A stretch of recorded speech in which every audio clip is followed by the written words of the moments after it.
Star Wars is absolutely broken right now, and I can prove it.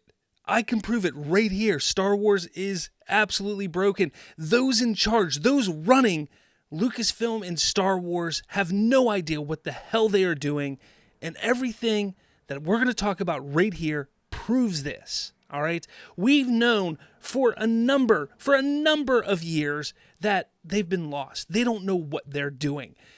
Well, what THR just kind of revealed the other day proves this without a shadow of a doubt that they have no idea what they're doing. So just the other day, via THR, Daisy Ridley's Rey is reportedly set to play a role in several, not just one, because we know about the Sharmeen Obaid-Chinoy film, and we now heard about the trilogy that is being developed that's going to portray Rey as an Obi-Wan Kenobi type of figure. But there are several Star Wars movies that are in development at Lucasfilm. That's right. Rey-centric Star Wars. She is Star Wars now. Rey. Because that is what we want, right? That is what we want. I posted this immediately. This was my first thought. Lucasfilm just sitting around a table. You know what fans want? More Rey. As fans outside Lucasfilm go, no, that's not what we want. But Lucasfilm continuing to sit there and go, yeah, let's give him more Rey. Let's give him. Fans yelling, pleading, please, no, we don't want Rey. And they just don't. They refuse to listen to the fans. And they go, you know what? You heard them. They want as much Rey as possible. Let's give it to them. They want more Rey. They want Rey more than they've ever wanted anything ever in Star Wars. And fans just, we look at them, we go, really? Lucasfilm? And it's a done deal. And us fans, we sit here and we can't help but just look at them and say, you're all a bunch of wankers. That's what you are, Star Wars and Lucasfilm. You're all a bunch of wankers because you don't know what you're doing. You're not listening to the fans. I get it. You see the sequel trilogy. You see that each one made $1 billion. Oh, wow, it made $1 billion. But do you see how divisive each film was? Every one was more and more divisive. It destroyed the fandom. And besides that, everything that you've been doing with Star Wars since then has been even more divisive than the last. There's something about what you guys are doing that just isn't working. It's not working. It's not. And it's maddening. It's absolutely maddening. So I don't want to take it from THR. I'm sure you've seen a lot of people, but Bounding Into Comics wrote a little bit of an article about this, and I want to take it from them because they're a great site, so go check out Bounding Into Comics if you haven't. So they say, to the surprise of absolutely no one who has experienced any given Star Wars production in recent years, a number of Star Wars insiders have reportedly admitted that Lucasfilm is absolutely struggling to come up with a concrete plan for the future of the once beloved franchise. Ain't that the truth? This insight regarding the supposed turmoil in a galaxy far, far away was first brought to light by The Hollywood Reporter's Boris Kitt, and this was just the other day. He himself learned of the information after having personally spoken to the alleged insiders. He was claiming that the reason behind Disney and Lucasfilm's decision to have Rey star in not just a solo Star Wars film, but also a Star Wars trilogy was, let's see here, because remember, Jeff Snyder, the scooper, stated that, Daisy Ridley is going to be the Obi-Wan there. The reason for this, and though the group of insiders widely denied that either of these projects would need to fight for the right, blah, blah, blah, she is the most valuable cinematic asset. That's what they're saying.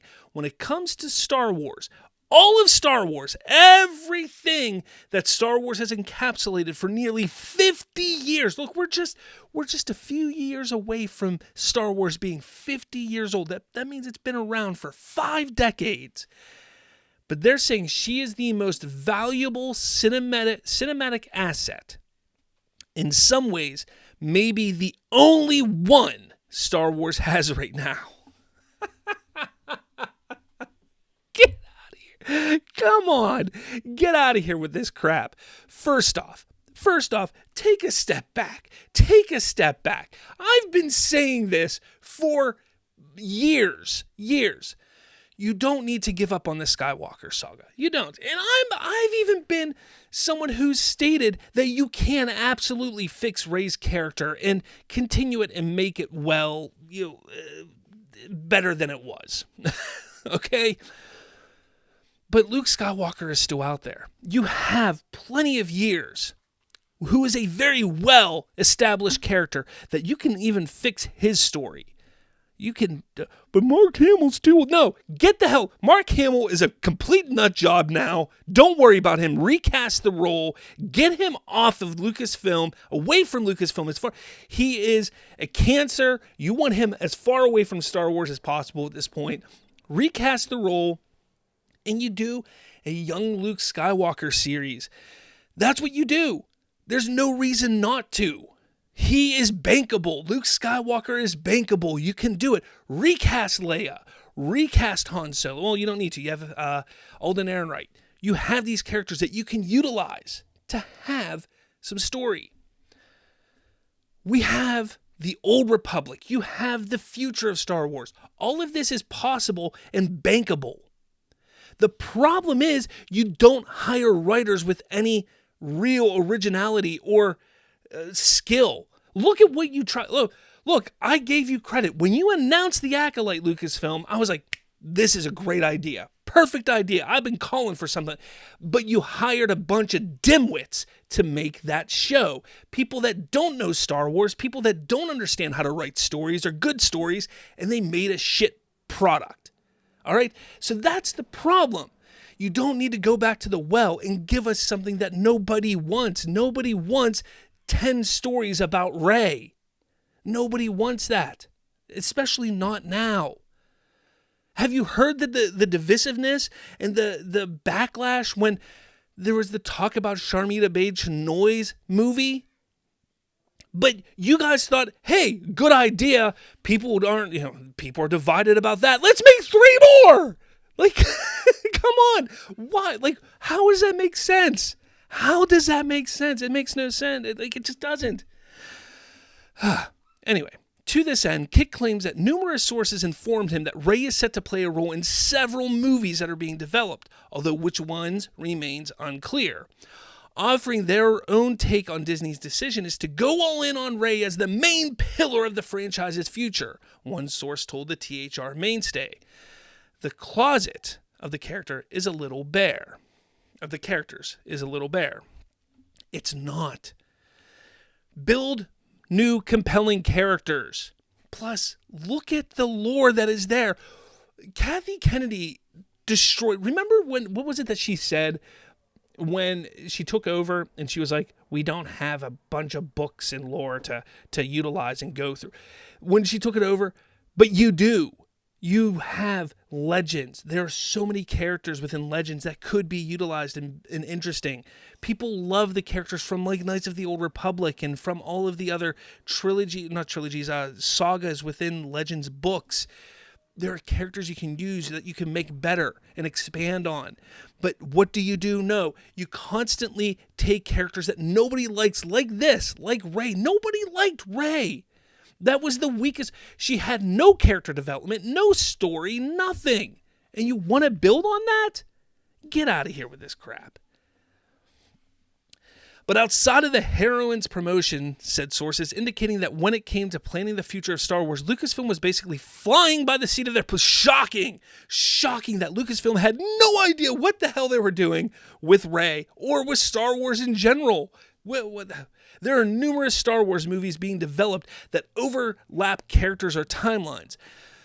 They're not related, but whatever one were to come out first could, in a domino effect, then impact the ones after it. A recapped kit of his sources information. Some Lucasfilm directors are aware of what others are working on, while others are not.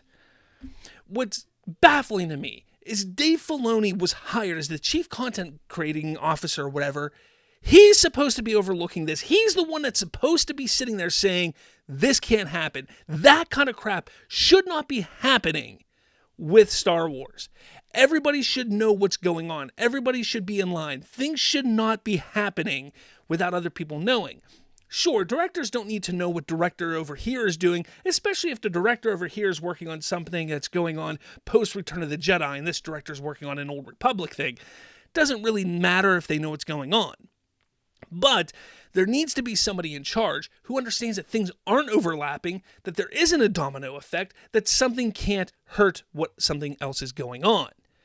That's Dave Filoni's job. What the hell is he doing? Is he too worried about Baby Yoda? Is he too worried about The Mandalorian? That's not his. That's Jon Favreau's. Let Jon Favreau worry about that. If Dave Filoni can't do his job, then he needs to get going. He needs to be gone. If he's too worried about this little baby Grogu and The Mandalorian, then he's not the man for the job. It's that simple.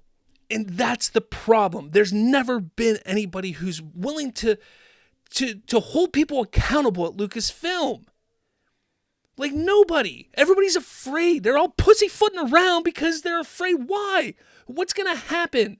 Make the hard call. Make the hard decision. Fire Kathleen Kennedy. Fire Dave Filoni. Get people in there who can take care of this, who can make Star Wars great again. Yeah, I fucking said it. Make Star Wars great again. Why the hell not? This is ridiculous. This is getting out of hand. Like, I'm sorry. Like, come on. You're being asked to create the New Testament, said an individual who is said to have worked on prior Star Wars films, and no one can agree on anything, and there's a lot of second guessing about meanings. Likewise, another insider observed that the franchise's problems boil down to the fact that Star Wars is nostalgia-based enterprise, and they are running out of ways to create nostalgia. You have 50 freaking years of nostalgia to build off of. There's plenty of stories, plenty of things that you can build off of. As such, said further insider, to make standalone movies or continuing the Skywalker saga in any form is a fundamental question the company faces as it tries to move forward. It's not hard. It's not. It's not hard, and they're making it hard, and it's ridiculous. It is absolutely ridiculous what they're doing here. They have destroyed Star Wars to the point. Look, I'm not going to sit here and say there haven't been some good things. Absolutely. I enjoyed The Mandalorian Season 1, Season 2. Season 3 was not great. I enjoyed Rogue One. I enjoyed some things that have come out. Absolutely. I'm not going to, but there's been more crap, more shit, more divisiveness, more issues that have come out of Lucasfilm and Star Wars than there should have been. It's terrible. And this just proves, like I said, that it is a mess. It is in shambles. It is the worst run company that we've ever seen in Hollywood, I think. There's no doubt in my mind. You have an IP like Star Wars that was at the top of all franchises, with the exception of Marvel. And it is now at the lowest of the lows, all because Kathy Kennedy ran it into the ground. It's pathetic. Absolutely pathetic. Let me know your thoughts. I want to know what you guys think. Let me know in the comments below. And with all that said, I'll catch you all later.